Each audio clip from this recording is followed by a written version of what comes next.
This is Speaking Freely with the ACLU of Pennsylvania. I'm Andy Hoover, your host and Director of Communications at the ACLU of PA. On this episode, we're talking about commutations and pardons. Joining me to discuss this are Maria Goellner, the Pennsylvania State Policy Director for FAMM, David Bennion, the Executive Director of the Free Migration Project, and Jesenia Calderon, whose father, Denis, was deported to Peru in 2009 due to a conviction for aggravated assault. You'll also hear briefly from Marnie Jo Snyder, who is representing Denis Calderon on his pardon application. In this conversation, we talk about why commutations and pardons are necessary in the criminal legal system and why the use of them should be even more robust than they already are. We also discuss the impact of a criminal conviction on a person's immigration status and why non-citizens are excessively punished in ways that citizens are not for the same offenses. In the show notes, you can find more resources, including a link to the Board of Pardons hearing on August 2nd and 3rd, and more information from both FAMM and Free Migration Project.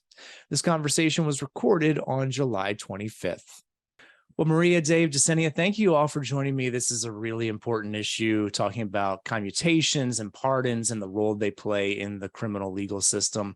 And Maria, I want to start with you for some basics. Tell us why commutations. What is it about Pennsylvania law that requires people to go through the commutations and pardons process to get relief? Why is it an important part of the criminal legal system? Sure. So in the historical context, first of all, thank you so much for having me. And to answer your question, in the historical context in Pennsylvania, we all need to understand and really internalize that Pennsylvania is a national leader in imposing extreme sentences. So we have thousands of people in prison serving, sentences that are decades and decades long, often life sentences, with no other chance of release under current law except commutation. We are one of only 7 states that gives absolutely no parole eligibility to lifers. So we are actually very rare nationally in that. And I think sometimes that's hard for us in Pennsylvania to realize because the fish doesn't see the water that it's swimming in. The water that we've been swimming in for the last 30 to 40 years in Pennsylvania is one of mass incarceration. So, there's the appeals process in a legal case, there's the post-conviction relief process in a legal case, but maybe you don't have a reason to appeal. Maybe you do, but you lost, whatever it is, at some point, the legalities of the case are over and you still have a sentence of potentially decades or life stretching out in front of you. And so right now, in terms of a second look mechanism, how can I have a second look at my case and at my sentence? Commutation is really it. And what FAMM is trying to do nationally, big picture, is move us from a place where the snapshot is frozen in time at sentencing, that's what we do now. And we want to move us to a place holistically where we take a second look at cases and at people and at situations, at victims' positions, at society's positions, 10 or 20 or even 30 years down the road, let's just have a second look. So commutation is one piece of our second chance agenda in Pennsylvania, which also includes ending automatic life without parole, creating medical geriatric parole. But commutation is special, very special, because it's the only existing second look mechanism that we have now. At the same time, commutation, as many of you can probably guess, is very political. So it's tough, right? Even though we want to bolster it a lot, it can kind of sway with the powers that be in politics. But that's why it's so important, is because right now it's the only way that we can address these extreme sentences and get that second look under Pennsylvania law. And the history here is that commutations, you're talking about the political wins, and it's so important because things really shifted about 28 years ago.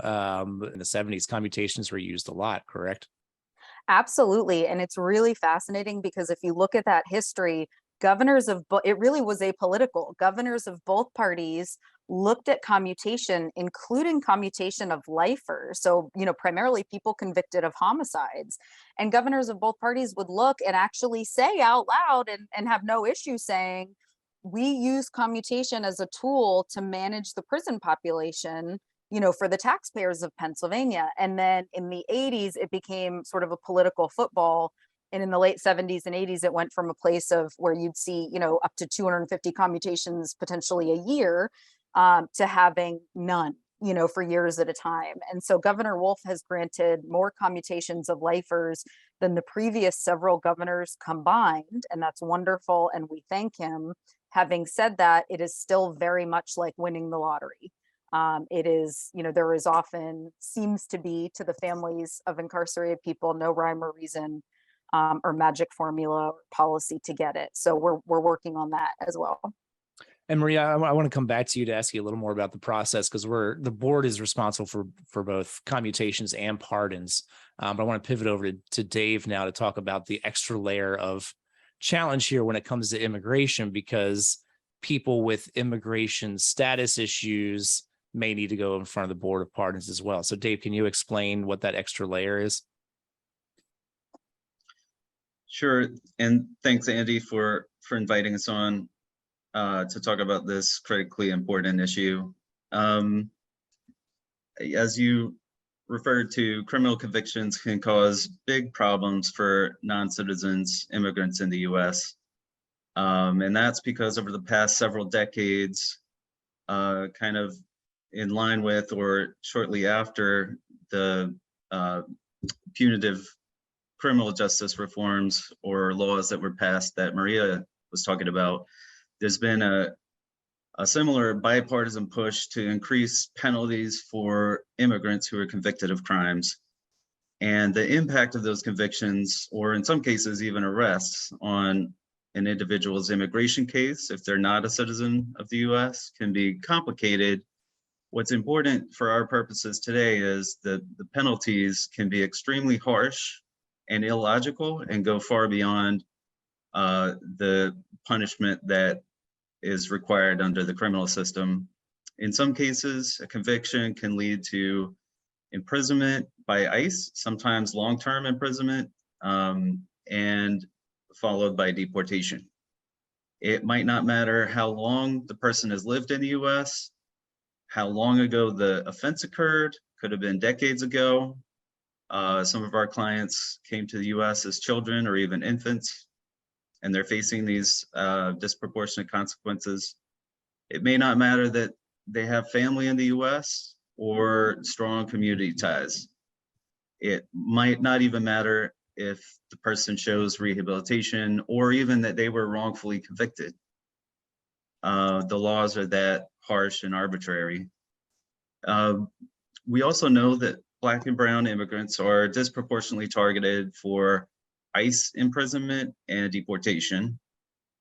We also know that Black and brown people in the US in general, whether they're citizens or not, are disproportionately targeted by the racist carceral system.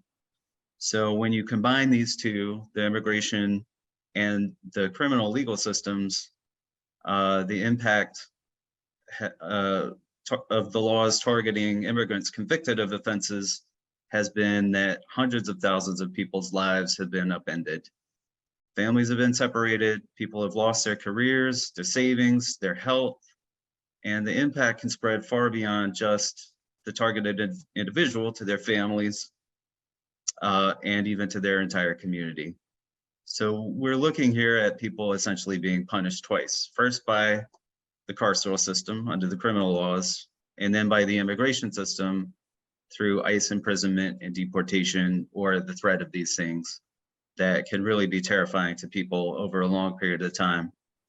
Some folks face permanent exile from the only country they really have ever known. So that's why pardons, if the original criminal case went through state court, for instance, in Pennsylvania, a pardon from the governor, and in Pennsylvania, it's a two-step process through the Board of Pardons and then signed by the governor. That, in some cases, is the only way to avoid deportation, or, as we'll discuss later today, in the hope of bringing somebody back to their family after a deportation. And we're going to talk with Jesenia here in a moment about the impact on her family and on her father. Before we do, Maria, I want to talk a little bit about the process. Can you define the difference between pardons and commutations, and then walk us through the process of what it's like to apply for either a pardon or a commutation. It looks like it's pretty exhaustive. It is. It's really exhaustive. And so you'll hear a lot of terms thrown out around this. And I want to be clear, clemency is a power of the executive branch of government. And this is true throughout the United States, but we're going to focus on Pennsylvania today. So clemency is an executive branch power. And in Pennsylvania, clemency is an umbrella term that covers both pardons on one hand and commutations on the other hand. So there are two forms of the same executive clemency power, and they take very significant different forms. So FAMM is focused on commutations, which are aimed at shortening a sentence, most often a prison sentence, like I'm talking about for lifers who have no other relief. It could also be, any amount of prison sentence, a 5 to 10 year sentence, a 10 to 20 year sentence, but it's aimed at shortening that sentence. Whereas a pardon is civic forgiveness for the crime. So it's not aimed at shortening the prison sentence. It's aimed at kind of wiping it clean, almost like an annulment is kind of like wiping a marriage away, is a type of analogy for that. So it is a very exhaustive process. It takes longer and typically is much more complicated than people think. FAMM has a one-page explainer that I can put in the chat, and just to walk you briefly through the steps. The Board of Pardons does now have a decent website that has an application online. At the end of the year, they are moving, this year, 2022, they are moving to an electronic system where you should be able to file online, but currently it's my understanding that that's not the case, at least not for commutation. So you get the application online, you fill it out. It requires a ton of information and documents, much of them from the county where the conviction occurred. So if you're no longer living there, if you're in ICE custody across the country, if you're out of the country, if you're in prison, it can be very hard to get those documents from the clerk of courts in a county, where you're no longer at. And many other documents, driving record, police state record, all kinds of documents, your case record. So the first thing is just to know that just submitting the application is not actually an easy thing to do. It's going to take you a while to get everything teed up. You send in the application, the Board of Pardons reviews it for completeness. We are seeing that it sometimes takes years just from them getting it to them actually filing it and giving it a case number. So your next step at home or wherever you're at is going to be that you get a case number and something indicating that they've actually filed the application.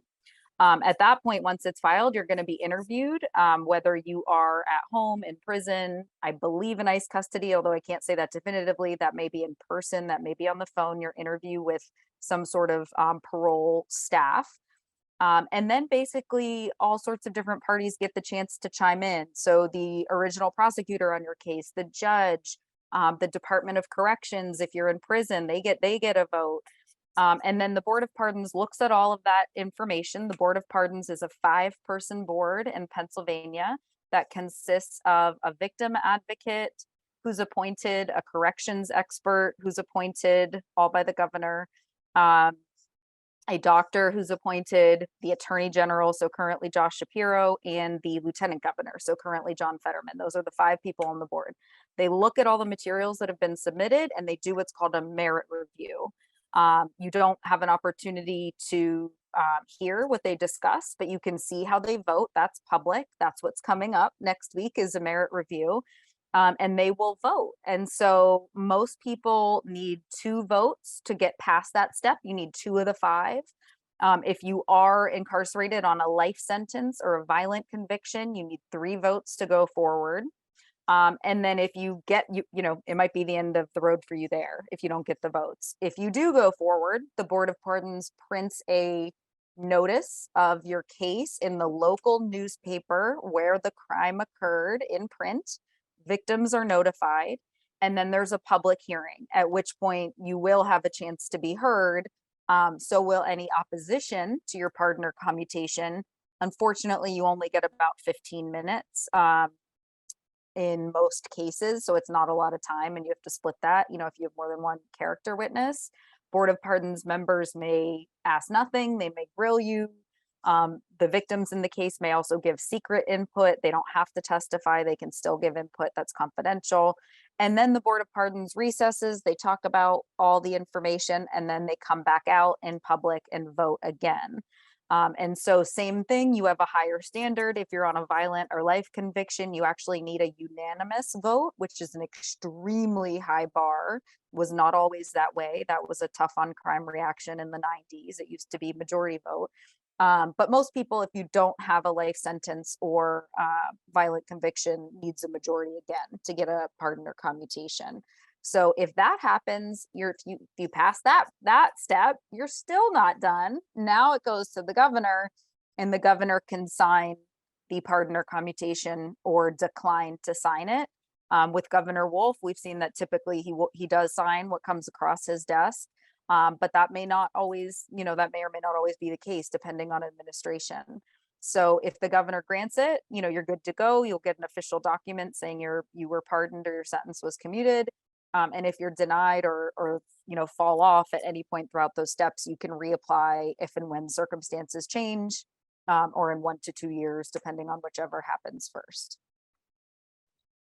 And on this podcast, we've talked a bit about some of the onerous conditions for people on probation and parole. And my understanding is folks who get a commutation, are they still under some sort of parole supervision, or what does their status end up being? Yes. So sorry, quick correction. I apologize. I did just say that next week was the mayor review. It's not. I have that wrong. Thank you for correcting me, David. Next week is the public hearing, not the mayor review. So next week would, you can tune in and watch that. I definitely advise folks do that to see what it's like. And then in terms of commutation, I mostly deal with lifers. So typically we're seeing that they still will have lifetime supervision, but certainly that could be commuted as well. So there are people who have parole commuted to less. There are people who have a life sentence commuted to something else and then come back later and try to get the lifetime supervision commuted. That could kind of go a lot of different ways, but at least for lifers, we see that they're definitely still on supervision. So Jesenia, I want to turn to you now. Everything we're discussing right now has had a very personal impact on you. Your father, Denis, was deported to Peru in 2009. He had lived in the United States since he was a kid, and he's been there since 2009 due to an aggravated assault conviction. I want to ask you a little bit about that incident, but first, just tell us a little bit about his life. What is his life there? Your family is here. And he's in Peru. Can you tell us a little bit about his life in Peru? So first of all, thank you for having me here and hearing our side of the story, from our perspective. So my father's life in Peru, I've only saw him twice out there. Peru is a third world country. So, he is a little older, like in his 50s, 60s, not that that's old, but he's, in his 50s, and there in Peru, they don't, they don't value people of that age to pay them well enough. So basically he's like a telemarketer.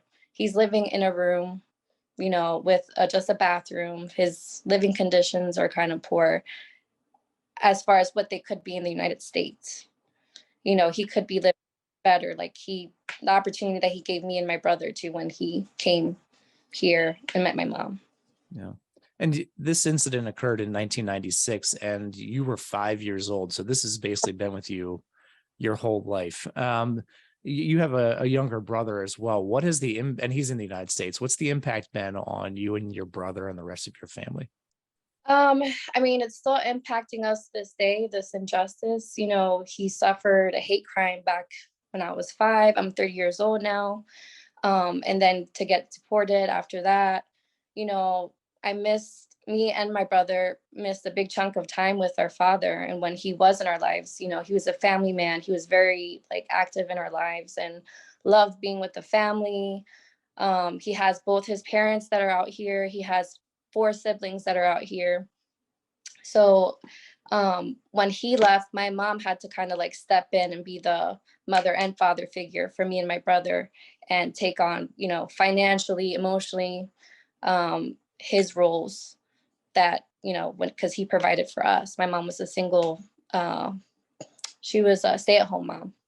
And then she was forced into single motherhood to take care of me and my brother when we were younger. So it still impacts us to this day because, knowing that he's out there by himself, isolated, we've gone through a pandemic, we've gone through a lot of changes in this world, and it's really hard to see him, go through everything that he did here to get deported and have to continue to go through, life on his own in a foreign country because he wasn't used to that country. He was raised in New York and then brought me and my brother up in Pennsylvania. So it's just, emotionally draining to have to still deal with this 25 years later, knowing that he shouldn't be there and it shouldn't have happened in the first place. So I want to ask you about that incident and what you just said about this shouldn't have happened in the first place. You'd also referred to it as a hate crime. So this happened in Philadelphia in 1996. Tell us a little bit about the incident. There's a lot of questions about just how legitimate this conviction even was. Right. So he was the victim of a hate crime. Our family on a block in Philadelphia were the first Latino family on that street.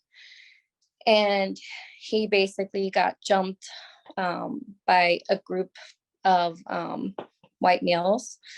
And, when everything was said and done, the police saw him. They put him in the back of the car, saying it was for his protection. Fast forward, he got convicted of aggravated assault. They tried to say that it was my father who was the one who started the whole incident, him and my cousin. 2 brown males versus, over 10 plus white men. I feel David could be a little bit better at explaining exactly how the event occurred, but yeah, Dave, do you want to weigh in and give us some more detail? Sure. One of the assailants essentially had a negative medical reaction. We believe that some of the eyewitnesses, some of them weren't even eyewitnesses, but claimed to be, that they perjured themselves and said that Jesenia's father and her father's cousin were the assailants and actually had beaten the assailant who had a medical reaction, fell into a coma, later passed away. Disgraced former district attorney Seth Williams was the assistant district attorney on the case, and he prosecuted it persistently and vindictively, and we believe with an eye to his political future. And after the assailant, the putative victim, passed away, brought murder charges, the family got new counsel, brought new forensic testimony to light. They were acquitted on those later charges, rightly so, we believe. And then the family, through counsel, brought that new forensic medical evidence to request a new trial based on ineffective assistance the first time around, and the original convicting judge vacated his own sentence and said, hey, if I'd known this the first time, I wouldn't have convicted these guys. I got it wrong. So that's the backstory. Seth Williams prevailed on appeal. The conviction stood, led to deportation, led to years and years of incarceration, both in the prison and the immigration system, before the two were finally deported about 12 years ago. And Marnie Jo Snyder is here as well, who's also helping to represent Denis in the pardons case. Do you want to weigh in, Marnie?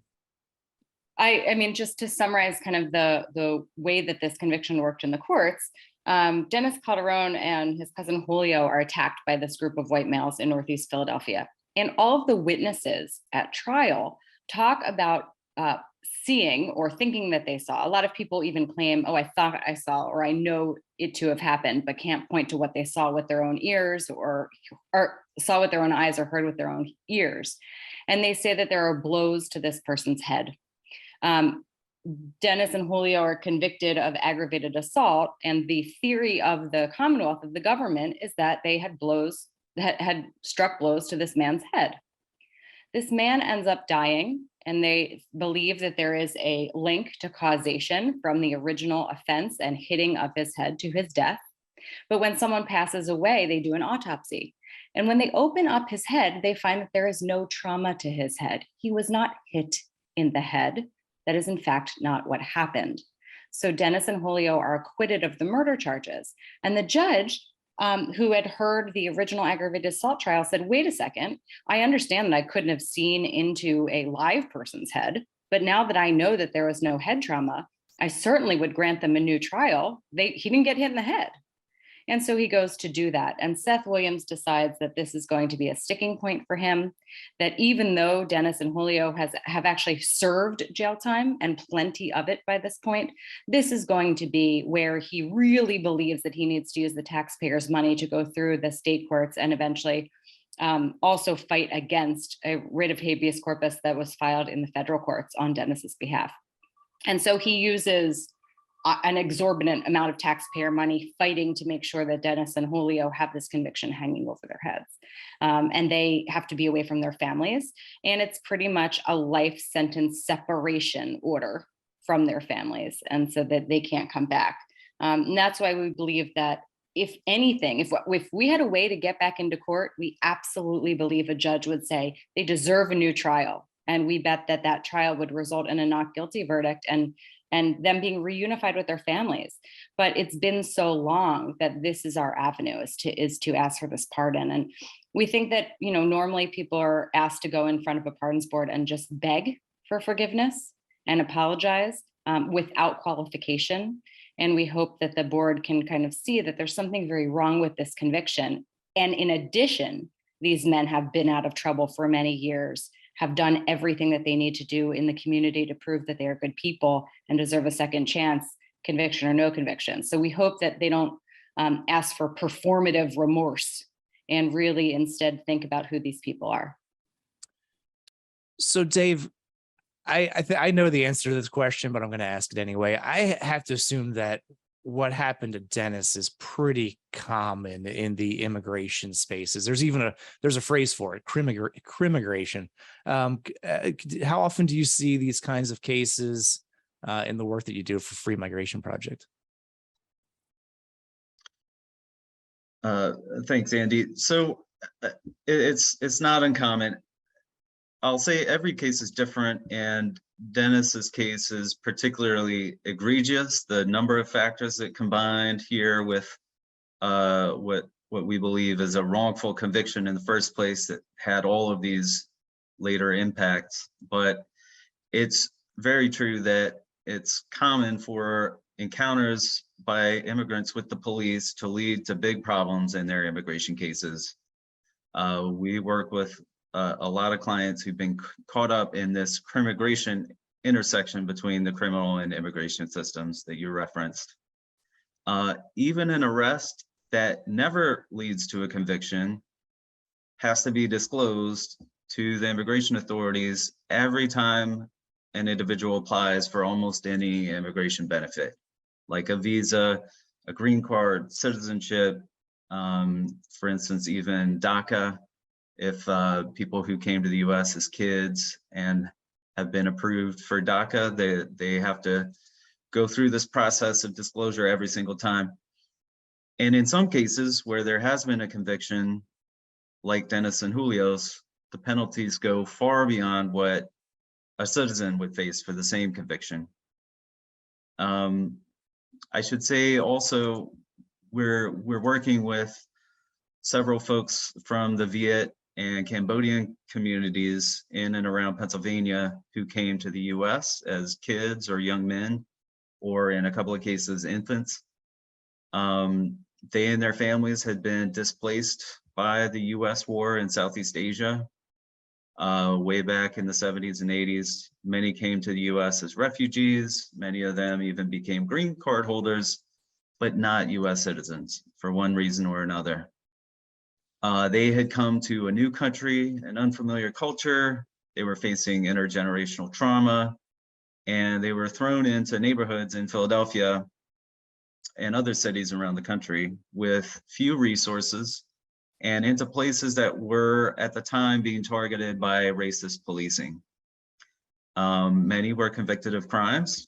Some of them were wrongfully convicted, like Denis and Julio, others not. Some of them were violent offenses, others not.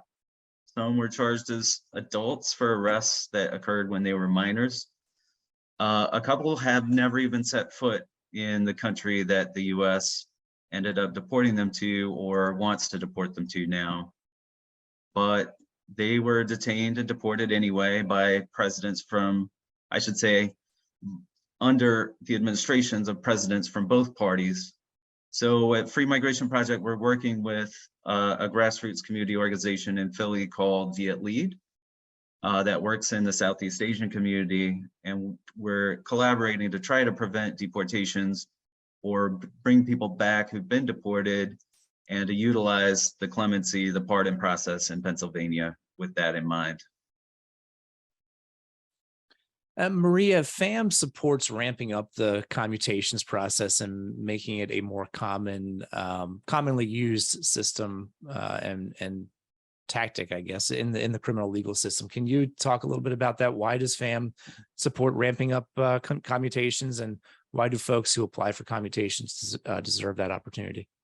Absolutely. So I want to be clear, and as much as we are actively very much working on commutations, at the same time, they will never be enough to address all of the excessive sentences that have been doled out in Pennsylvania over the last 40 years. All of the people who were put in the early 80s are now in their 50s, 60s, 70s.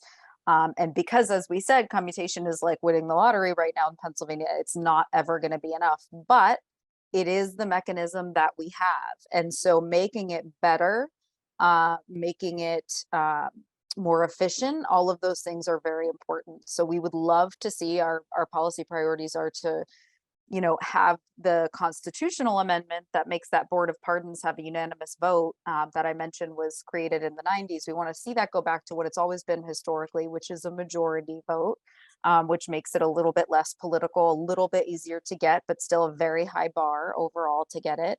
We'd like to see this governor, the next governor, every governor after them to regularly use their executive clemency power. And we'd also really like to see them clear the backlog that they have now and hold more merit review and public hearings. There are nowhere near enough being held every year by regulation. There should be 9. They should be meeting 9 months out of the year. They're not doing that. They are not holding enough hearings. And we know that because there is this massive backlog. Another thing they could do is look at classes of people. I think David mentioned expedited classes. So we'd love to see more expedited classes for things like felony murder, where you didn't have to actually kill anybody to get a life or intend to kill anybody to get a life sentence. We'd love to see classes for old and sick people, or for those who just missed juvenile lifer relief from the US Supreme Court, maybe those people who were 18 to 26 at the time of their crime. So clemency, extremely important because it's what we have. It is a meaningful second look mechanism. A lot of people have gotten free through commutation, but alone it will never be enough. We need that and legislative solutions. And why? I'm going to tell you a really big secret, which is that people change over time. And so I am most definitely not the same person I was when I was 25 or 21 or 18 or 14.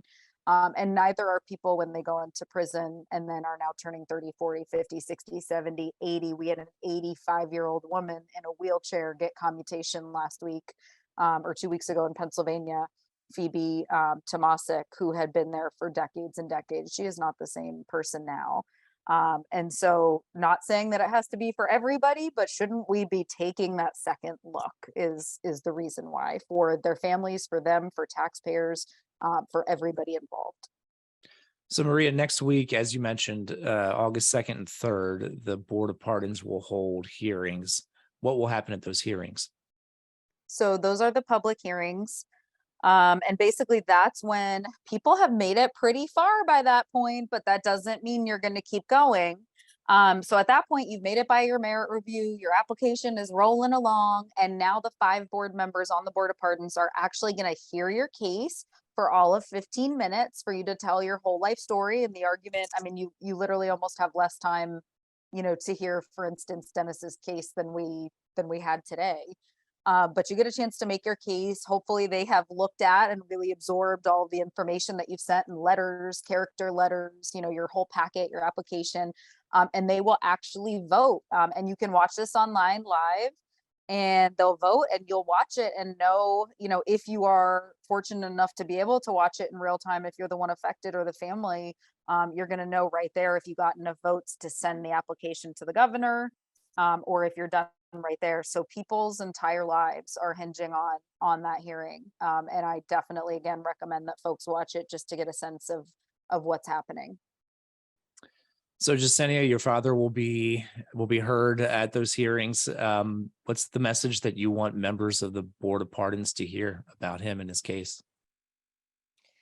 He's been separated from his family for 25 plus years, and I would love to see, us reconnect again and be able to make up for lost time that was taken away from him and from us.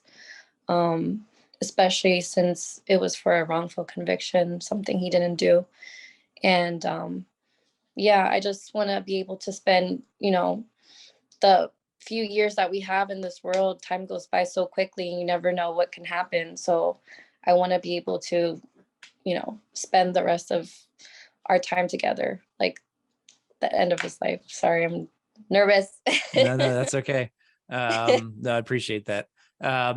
So Maria, where can folks go to find more information about FAMM? Are there any particular initiatives or anything happening that folks can, like, if somebody listening to this wants to get engaged, are there things they can do? Tell us more about FAMM's work. Absolutely. So FAMM is a nonprofit, nonpartisan. We do work with everybody. We want to get things done. We are working very hard in Pennsylvania. I live in Pennsylvania, Northwest Pennsylvania. And I would encourage you to go to famm.org or check out visitaprison.org. Either one, we have tons of information on there, and we have a Pennsylvania page. And on that page, if you, even if you just Google FAMM Pennsylvania, you'll find that page, and there's an overview of all of our work. There's a Clemency tab on there that will tell you more about pending legislation, letters that we sent, all, webinars to learn more about this, all sorts of things to get you started learning more about clemency and commutation in Pennsylvania. Very briefly, I want to tell folks about the hashtag Visit a Prison campaign. We just launched this on July 11th. We sent letters to 7,423 lawmakers, state and federal, nationwide, asking them to please just visit a prison in their jurisdiction. They can draw their own conclusions. They don't have to agree with our conclusions. Just please go, because they make the laws that oversee these places and sentences that put people in these places.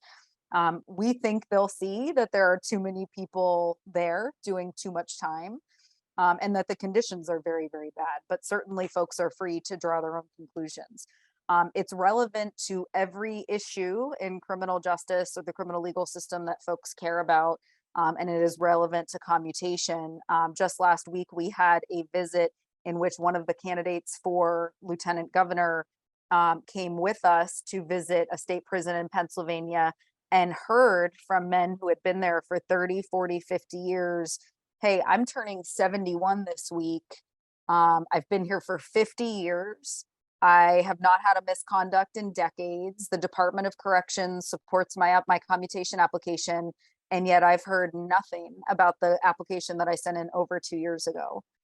So that is incredibly impactful for lawmakers and policymakers and folks who have power over these things to hear directly from people who are clearly most impacted by it. So famm.org, visitaprison.org, reach out to me directly anytime. And thank you so much.